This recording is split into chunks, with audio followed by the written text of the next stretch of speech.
So thank you very much, everybody, for joining us today. It's an absolute honor to have the surprise visit from the Secretary of State. So without further ado, if I can ask Her Honourable Excellency to come up and say a few words and officially open FIHA 2019. Thank you.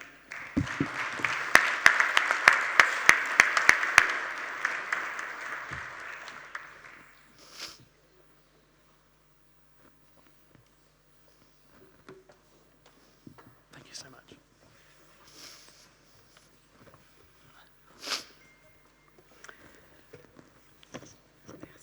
Thank you, Mr. Weiss. Thank you.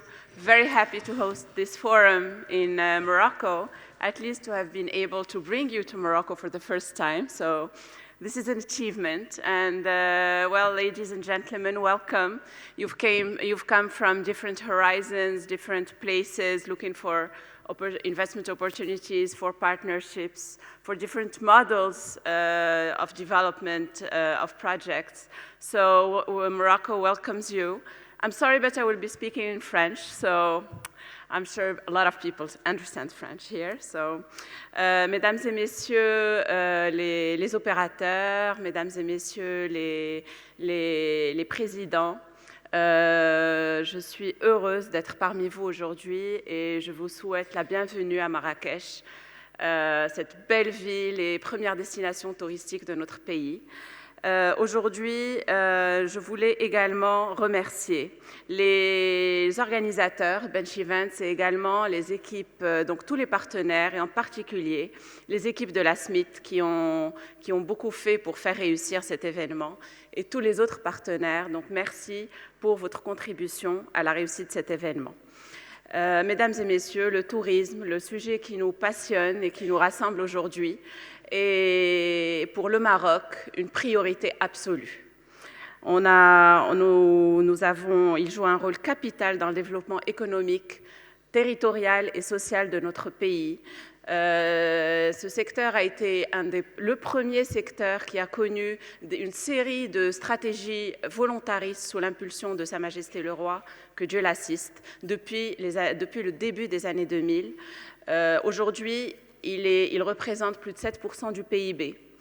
Il représente plus de 20% des exportations, avec plus de 70 milliards de dirhams de recettes. Il représente plus de 2 millions d'emplois directement et indirectement, et 500 000 directement. C'est un secteur, c'est le secteur, un des secteurs les plus importants pour notre pays. Et depuis plus de 20 ans, nous y mettons les moyens. Et nous voyons aujourd'hui les résultats, puisque malgré les perturbations et les turbulences que ce secteur a connues au niveau mondial, mais également, en particulier au niveau régional, le Maroc a su capitaliser sur ses acquis et ses fondamentaux d'ouverture, de tolérance, de paix, et nous avons pu maintenir et consolider notre position. En 2018, nous avons accueilli au Maroc plus de 12 300 000 touristes, 1 million de plus qu'en 2017. Ce qui nous a permis, encore une fois, de consolider notre position de première destination touristique africaine. Au niveau mondial aujourd'hui, le tourisme connaît un momentum fort, et c'est le moment d'investir dans ce secteur aujourd'hui, de financer un projet, de se lancer dans un investissement touristique. C'est le moment, c'est le bon moment, et en particulier en Afrique, puisque en 2017, la plus forte croissance au niveau mondial des arrivées de touristes a été en Afrique. Plus de 8% de croissance des arrivées de touristes. Donc aujourd'hui, ce secteur connaît un fort potentiel en Afrique, et le Royaume du Maroc, en tant que sous l'impulsion de Sa Majesté et dans le cadre des accords de coopération Sud-Sud, nous avons développé plus de 30 partenariats avec plusieurs administrations du tourisme au niveau continental, que ce soit sur la formation, que ce soit sur plusieurs aspects du développement touristique, de sorte à attirer à attirer les étudiants africains et à transférer notre savoir-faire vers le continent. Parce que nous savons à quel point ce secteur peut changer un pays au niveau de l'emploi. Il n'y a pas besoin d'énormément d'expertise et donc c'est vraiment un secteur qui peut être un catalytique pour la diversification des économies.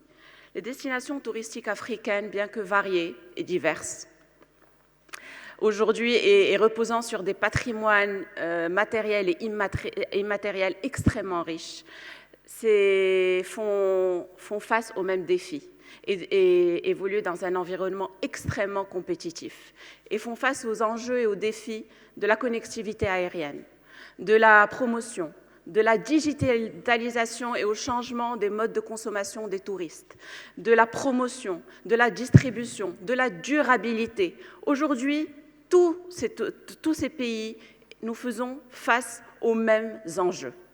Et nous sommes obligés de faire en sorte qu'il y ait une diversification du produit touristique. Aujourd'hui, le touriste ne vient pas pour être dans un hôtel. L'hébergement n'est plus suffisant. Faire de nouvelles capacités n'est plus suffisant au niveau de l'investissement. Il faut de l'animation. Il faut mettre à jour les capacités existantes. Aujourd'hui, le touriste a besoin de rester longtemps. Il a besoin de trouver des choses à faire. Et donc, le changement de touriste nous pousse à avoir un produit extrêmement diversifié au niveau touristique. Par ailleurs, la compétitivité doit être améliorée au niveau de ce secteur.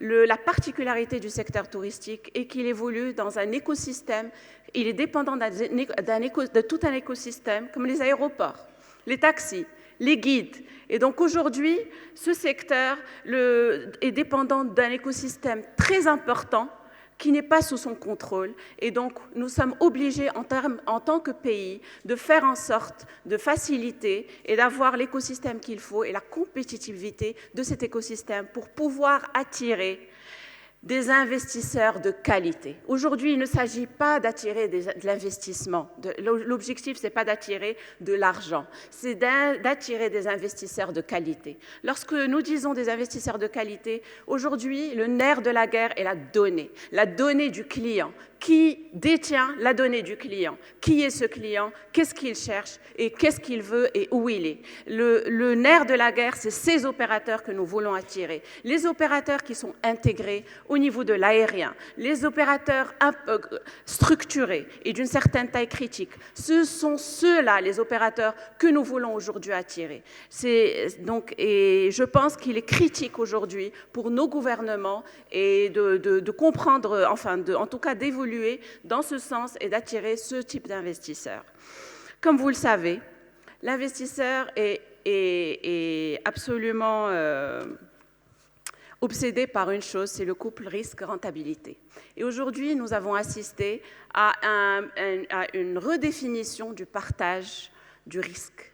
D'un côté, nous avons les opérateurs qui veulent être asset light, qui ne veulent détenir aucun actif, ne pas consolider de risque dans leur bilan et avoir une rentabilité. De l'autre côté, nous avons vu l'émergence de foncières qui sont prêts à avoir une rentabilité plus faible contre la détention, l'assurance de la détention d'un actif immeuble et donc qui sont prêts à avoir des rendements avec un rendement locatif raisonnable. Mais qui loue? Là est la question. Qui est l'opérateur qui va louer? Qui est l'opérateur qui va prendre le véritable risque opérationnel? Aujourd'hui, sans ce maillon de la chaîne, nous ne pouvons pas développer le tourisme, que ce soit au Maroc ou ailleurs. Et donc, c'est ce maillon aujourd'hui qu'il faut absolument développer. Et nous sommes au Maroc, nous avons vu une augmentation très importante des investissements touristiques, en particulier en hébergement. Mais le rôle de l'État a été moteur.